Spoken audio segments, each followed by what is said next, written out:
So let's start. WhatsApp everyone. तो आज हम सिर्फ यूनिट नंबर 3 करने वाले हैं। Unit number 3, transfer of ownership and delivery of goods. तो यूनिट नंबर 3 में हम बेसिकली मेनली यही बात करने वाले हैं कि रिस्क कौन बेयर करेगा, डिलीवरी कैसे होगी गुड्स की, एंड ट्रांसफर ऑफ ओनरशिप कब होते हैं, कैसे होता है, इस बारे में बात करेंगे। ठीक है। तो सबसे पहले बात करें कि इंपॉर्टेंस क्या है टाइम ऑफ ट्रांसफर की। तो यही चीज़ है कि जिसके पास, अगर हम टाइम ऑफ ट्रांसफर ही नहीं पता कर पाएंगे तो कैसे पता लगेगा कि सेलर एट रिस्क है या बायर एट रिस्क है। तो ये चीज़ चेक करने के लिए कि लॉस कौन बेयर करेगा, इस वजह से हम ट्रांसफर को इतना महत्व देते हैं। ठीक है। तो टाइम ऑफ ट्रांसफर जो है वो वेरियस राइट्स एंड लायबिलिटीज के बारे में बात करता है between buyer and seller, and it becomes very important to know the exact time of transfer of ownership from seller to buyer to answer some questions कि कौन रिस्क बेयर करेगा, कौन एक्शन लेगा अगेंस्ट थर्ड पार्टी, सेलर को स्यू कर सकते हैं price का लेकिन नहीं, या इंसॉल्वेंसी आ जाए बायर या रिसीवर की या सेलर की आ जाए। इन सब चीज़ों के बारे में मेनली ये सब चीज़ों को आंसर करने की वजह से हम इंपॉर्टेंस देते हैं ट्रांसफर को, ट्रांसफर डिलीवरी को या फिर ओनरशिप को। ठीक है। बाकी पासिंग ऑफ ओनरशिप की अगर हम बात करें तो मेनली यही चीज़ है इसमें बताई गई है कि transfer of ownership of specific और असर्टेन गुड्स। तो अगर कोई स्पेसिफिक या असर्टेन गुड्स है तो इन दैट केस ये चीज़ होती है कि जब चीज़ वो कॉन्ट्रैक्ट में लिखी हुई हो, या तो तब ट्रांसफर हो जाते हैं गुड्स, या फिर कोई ऐसा वो काम कर दे, ऐसे कोई इंटेंशन शो कर दे, पर्पस शो कर दे, सर्कमस्टांसेस ऐसे हो जाए, कंडक्ट हो गए, टर्म्स ऑफ कॉन्ट्रैक्ट हो गए, इन सब के बेसिस पे हम असरटेन करते हैं कि कब ट्रांसफर हुई है ओनरशिप।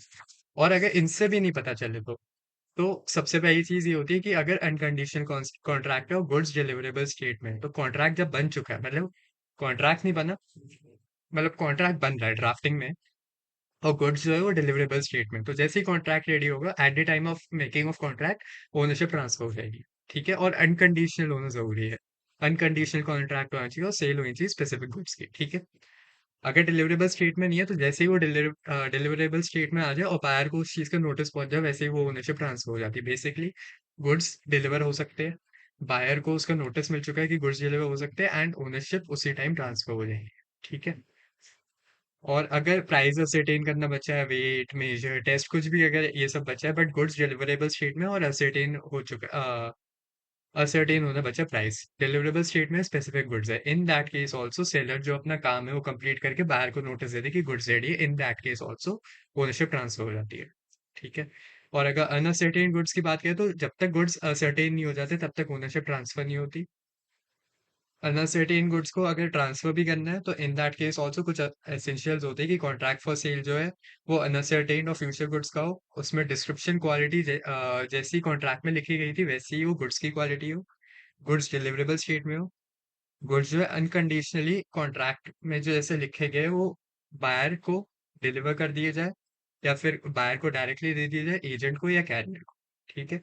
और अप्रोप्रिएशन जो है वो सेलर और बायर दोनों की कंसेंट हो, वो चाहे एक्सप्रेस हो या इम्प्लाइड हो, चाहे वो बिना कंज्यूम किए या कंज्यूम किए हो। ठीक है। कुछ कुछ चीजें हैं, आगे इसके बारे में बात करेंगे, हो सकता है अभी कंफ्यूजन हो रही हो, बाद में क्लियर हो जाए। तो जैसे ही गुड्स कैरियर के पास पहुंच जाते हैं वैसे ही ओनरशिप ट्रांसफर हो जाती है बाहर को। बेसिकली मैंने रेल के थ्रू सामान भेजना था, एंड जैसे ही वो मैं गुड्स को कैरियर के पास भेजूंगा, जो कैरी करके गुड्स आगे भेजेगा, तो ओनरशिप उसी टाइम ट्रांसफर हो जाती है गुड्स की। ठीक है। और गुड सेंट ऑन अप्रूवल और रिटर्न बेसिस है, तो इन दैट केस जब बायर अपनी अप्रूवल दे दे उस टाइम पे पहली बार गुड सेल हो चुके होते हैं। सेल रिटर्न बेस वही है कि जब तक आपने गुड्स किसी को टेस्ट करने के लिए दिए, एंड वो अपनी एक्सेप्टेंस जब तक नहीं दे रहा कि ये गुड्स मैं रखने को राजी हूँ, तब तक वो गुड्स सेल नहीं माने जाते। इन दिस केस आपने टेस्टिंग के लिए दिए, अगर अच्छे लगे तो रख लो वरना वापस कर देना। तो इन दैट केस अगर बायर खुद बोल दे कि मैं ये गुड्स रखने को राजी हूँ, तो in that case goods sale हो जाते हैं। टाइम इलैप्स हो जाए या उसका कुछ ऐसा कंडक्ट हो कि उसने आगे जाके प्लेज कर दिए, रीसेल कर दिए, इन दैट केस ऑल्सो गुड्स जो है हम ऐसा मानते हैं कि सेल हो चुके हैं और बाय ओनरशिप ट्रांसफर हो चुकी है। ठीक है। तो अगला टॉपिक जो है वो है हमारा राइट ऑफ डिस्पोजल की रिजर्वेशन। बेसिकली कब कब सेलर अपने पास राइट ऑफ डिस्पोजल रखता है even after selling the goods. तो दो केसेस है कि the seller may reserve the right of ownership of goods until certain conditions are fulfilled। Basically conditional contract है, कुछ कंडीशन अगर फुलफिल नहीं हो रही, इन दैट केस सेलर के पास पूरा पूरा राइट होता है अपने पास गुड्स रिटेन करके उसको डिस्पोज ऑफ अपनी मर्जी से करना। तो इन सम केसेस अब वो ये होते हैं कि गुड्स डिलीवरेबल हो सेलर या एजेंट के pass on the order of seller और एज एजेंट। बेसिकली अगर सेलर कोई चीज अपने हिसाब से करते हैं या उसका कोई एजेंट उसके हिसाब से करता है, इन दैट केस सेलर हमारे रिस्पॉन्सिबल है। In case of drawing a bill of exchange, basically payment dishonour हो गई, बिल ऑफ एक्सचेंज है एंड पेमेंट डिसऑनर हो चुकी हो, पेमेंट ना आई हो, तो in that case also seller के पास राइट होता है गुड्स वो अपने पास रिटेन करके डिस्पोज ऑफ कर सकता है, ठीक है।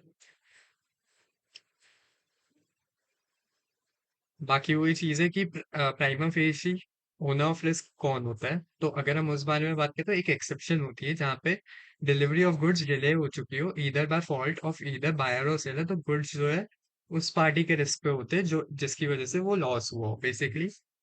एक तो यही चीज है कि जब कब कब हमारे जो है रिस्क बायर का है सेलर का है, जब जब ओनरशिप उनकी हो। बट एक केस ऐसा होता है कि अगर आपने खुद अपनी मर्जी से डिलीवरी रुकवाई है कि बाद में हो जाए, ये हो जाए, वो हो जाए, इन दैट केस वो फॉल्ट उसकी है कि उसकी वजह से कुछ आगे प्रॉब्लम आई तो रिस्क उसका हो जाता है। बेसिकली मैंने अमेजोन से कुछ मंगाया एंड मैंने अगर डिलीवरी डिले कराई, गुड्स को जो मर्जी हो जाए रिस्क मेरा है, ये चीज ठीक है। बाकी transfer of title by non owner की बात करें, ये हमारा मोस्ट इंपॉर्टेंट टॉपिक है। Transfer of title by non owner, basically owner नहीं है बट उसके पास टाइटल है, होल्डिंग उसके पास ऐसी है कि वो गुड्स बेच सकता है, तो वो कुछ एक्सेप्शंस होती है। बेसिकली जनरल रूल तो यही है, जो ओनर है वो बेचेगा, बट कुछ एक्सेप्शन है। जैसे सबसे पहले सेल बाय मर्केंटाइल एजेंट, आपने कोई एजेंट अपॉइंट करा, वो आपके बेस आपके क्या कहते हैं, आपकी कंसेंट से गुड्स बेच रहा है, तो in that case sale by mercantile agent जो है वो हम सेल को वैलिड मानते हैं, ठीक है। बाकी गुड्स का डॉक्यूमेंट और टाइटल जो है वो ओनर के उस पे कंसेंट पे होना चाहिए, एजेंट के पास ऑर्डिनरी कोर्स ऑफ बिजनेस में होना चाहिए, और बायर जो है गुड फेथ में होना चाहिए, मतलब उसने बैड इंटेंशन से काम नहीं होना चाहिए कोई, ठीक है। सेल बाय को ओनर, अगर देखें को ओनर अगर कोई चीज बेच रहा है तो इन दैट केस वो पूरा ओनर तो है नहीं, को ओनर है, तो in that case also goods जो है वो वैलिड सेल मानी जाती है। और बाकी sale by person in possession of goods under voidable contract, basically अगर कोई ऐसा बंदा है जिसके पास गुड्स ऐसे है कि वो वॉइडेबल कंडीशन में हो, तो इन दैट केस अगर वो वॉइड नहीं करता कॉन्ट्रैक्ट को तो वो भी सेल ही है। मतलब कोई कोवर्शन, फ्रॉड, अनड्यू इन्फ्लुएंस या मिसरिप्रेजेंटेशन हुई हो बट आपने उसके बाद भी उसको एक्सेप्ट कर लिया हो गुड्स को, तो इन दैट केस वो गुड्स आप सेल बाय नॉन ओनर हो जाता है, ठीक है। बाकी गुड्स कॉन्ट्रैक्ट के रिस्क एंड होने से पहले बिक जाना चाहिए, बायर की गुड फेथ अगेन होनी चाहिए, नो नोटिस होना चाहिए सेलर के पास, बायर के पास कोई भी ऐसा नोटिस नहीं होना चाहिए कि गुड्स जो है वो डिफेक्टिव है शुरू से। अगर बायर को कोई नोटिस ही नहीं मिला कि गुड्स डिफेक्टिव है तो उसकी क्या गिनती है फिर, ठीक है। बाकी sale by seller who has already sold the goods but is still in possession of them, basically किसी ने माल बेच दिया, उसने फिर से वही चीज बेच दी किसी को, तो in that case also sale valid मानी जाती है। और जो पहला ओनर होता है उसको डैमेजेस डैमेजेस भी क्लेम कर सकता है या फिर प्राइस भी रिफंड मांग सकता है, कॉन्ट्रैक्ट डिस्काउंट कर सकता है, वो सब तो होता ही है जो पहली यूनिट में पड़ी थी। बाकी sale by buyer in position before the property in the goods has vested in, basically goods उसने बेच दिए बिफोर बायर के पास गुड्स आ गए उसको, लेकिन उसने पेमेंट नहीं करी थी, तो इन दैट केस ऑल्सो अगर वो गुड्स बेच देता है तो वो वैलिड कॉन्ट्रैक्ट माना जाएगा। थर्ड पार्टी जो है वो गुड्स परचेज कर रही है on the basis of original sale, basically जो सेलर था पहला, पहली पार्टी जो थी वही उसकी सेलर मानी जाएगी इन दैट केस, ठीक है। बाकी एस्टॉपल की बात करें तो ऐसा भी हो सकता है कि कोई आपका आपके नाम पे या फिर आप किसी को रिप्रेजेंट ऐसे करवा रहे हो कि ये इसके गुड्स है, तो अगर वो गुड्स बेच दे आगे तो इन दैट केस आप डिनाई नहीं कर सकते वो चीज़ कि आपकी रिप्रेजेंटेशन की वजह से वो गुड्स बेचे, यही चीज, ठीक है। Sale by an unpaid seller, basically unpaid seller जो है उसके पास पैसे आ चुके थे बट वो आगे जाके उसे गुड्स देने बचे थे, तो इन दैट केस ऑल्सो अगर सेलर गुड्स बेच दे तो ओरिजिनल बायर से जो भी उसकी कोर्स ऑफ डीलिंग होगी वही होगी, सेकंड बायर टाइटल एक्वायर कर लेगा अगेंस्ट द ओरिजिनल बायर, ठीक है। बाकी कोई भी sale under provisions of other act हुई हो कि ऑफिशियल रिसीवर या लिक्विडेटर ने करा हो किसी, या फाइंडर ऑफ गुड्स जो है उसने करा हो इंडियन कॉन्ट्रैक्ट एक्ट के अंदर, ये सेल बाय पॉनी, तीन चीजें। लिक्विडेटर कर दे किसी कंपनी का, कंपनी इंसॉल्वेंट हो रही हो या कुछ भी केस हो लिक्विडेट हो रही हो कंपनी, तो इन दैट केस अगर लिक्विडेटर कर दे तो वैलिड टाइटल जाता है। फाइंडर ऑफ गुड्स है, वो अगर बेच दे क्योंकि उसने तो अपनी गुड फेथ में ट्राई करा ना आगे ओरिजिनल जो ओनर है उसके पास ढूंढने का, बट उसे नहीं मिला, इन that case find of goods जो है वो गुड्स बेच सकता है। अपॉन ही तो इंडियन कॉन्ट्रैक्ट एक्ट में पढ़ेंगे, मतलब पढ़ेंगे, ठीक है। अब डिलीवरी पे आते हैं। डिलीवरी की डेफिनेशन अगर हम देखें तो voluntary transfer position from one person to another होता है। अगर आपने जबरदस्ती में गुड्स लिए या चोरी करे, जो मर्जी फ्रॉड कुछ भी किया हो, तो in that case transfer of title या डिलीवरी ऑफ गुड्स नहीं माना जाएगा, वो वॉलंटरी होना चाहिए। बायर सेलर दोनों की कंसेंट से। तो it is the duty of the seller to deliver the goods and the buyer to accept them and pay for them as per the terms of the contract of sale. ठीक है। The seller shall be ready and willing to give possession of the goods to the buyer in exchange for the price, and the buyer shall be ready and willing to pay the price in exchange for the possession of goods। वही चीज जो मैंने बोली। बाकी कुछ rules होते हैं कि डिलीवरी होना जरूरी है। पार्ट डिलीवरी चाहे तो डिनाई कर सकता है बायर। बायर जो है उसको जरूरी नहीं कि अप्लाई करे वो डिलीवरी, मतलब सेलर की ऐसी ऑब्लिगेशन नहीं होती कि वो बायर को गुड्स पहुंचाए। बायर जब तक खुद से अप्लाई ना करे डिलीवरी के लिए, दैट मीन सेलर कोई ऑब्लिगेटेड नहीं है गुड्स डिलीवर करने के लिए। ठीक है। प्लेस ऑफ डिलीवरी होती है, टाइम ऑफ डिलीवरी होती है। पोजीशन ऑफ थर्ड पार्टी में होता है, तो तब तक डिलीवरी नहीं हो पाती जब तक थर्ड पार्टी एक्नॉलेज ना कर ले कि बायर को वो गुड्स पेड चाहिए, या फिर बायर के बेसिस पे गुड्स होल्ड करिए। ठीक है।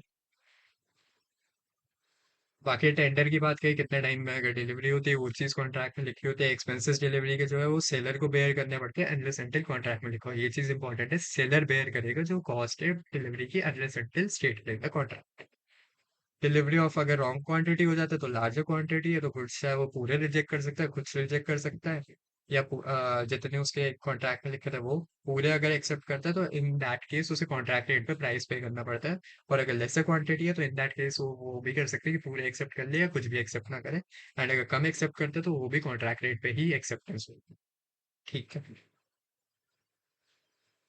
बाकी गुड्स अगर डिफरेंट उसके नेचर के होते हैं तो इन दैट केस ऑल्सो वो चाहे तो पूरे एक्सेप्ट कर ले होल, या फिर थोड़े बहुत पार्ट कर ले, मना कर दे, एंड वो भी कॉन्ट्रैक्ट रेट या फिर जो रीजनेबल प्राइस होगा उस पे होगी। ठीक है। अगर गुड्स खराब हो जाते हैं ट्रांजिट में तो इन दैट केस बायर की लायबिलिटी बनती है। गुड्स ट्रांजिट में खराब हो जाए तो बायर की लायबिलिटी, ये चीज भी याद रखने वाली है। डिलीवरी इंस्टॉलमेंट में भी हो सकती है, डिलीवरी कैरियर के थ्रू भी हो सकती है, एंड बायर के पास राइट है एग्जामिन करने का goods for some reasonable period of time. Reasonable opportunity मिलनी चाहिए बायर को गुड्स को कंपेयर करने के लिए to the sample to the description. ठीक है, एग्जामिनेशन होना जरूरी है।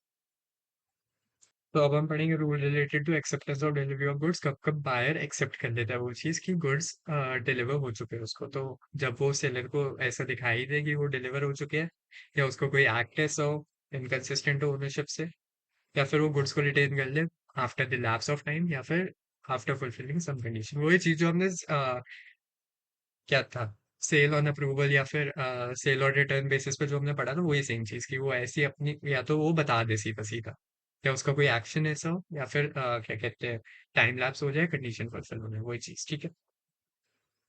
बाकी buyer not bound to return rejected goods. Basically buyer के पास ऐसी कोई लायबिलिटी नहीं है कि वो गुड्स को रिटर्न करे। वो ऐसा बता सकते हैं कि गुड्स उसको नहीं एक्सेप्ट करने, वो एक्सेप्ट ना करे ठीक है, बट उसे रिटर्न करने की ऑब्लिगेशन नहीं उसकी। सेलर आएगा खुद ले लेगा। ठीक है। Liability of buyer for neglecting or refusing the delivery of goods. Basically, buyer is liable to the seller for any loss occasioned by his neglect, refusal to take delivery, and also for reasonable charges for the care and custody of the goods. Buyer की कोई गलती है तो in that case buyer liable है। जो भी cost होगी, जो भी उसके एक्सपेंसेस होंगे एंड डिलीवरी के रिफ्यूजल से उसका जो डैमेजेस हुए होंगे, in that case buyer is liable for all the amount. And इसी के साथ यूनिट नंबर 3 भी खत्म। छोटी सी यूनिट थी। यूनिट 4 लाएंगे जल्दी। तो मिलते हैं। Bye bye. टाइम कम है।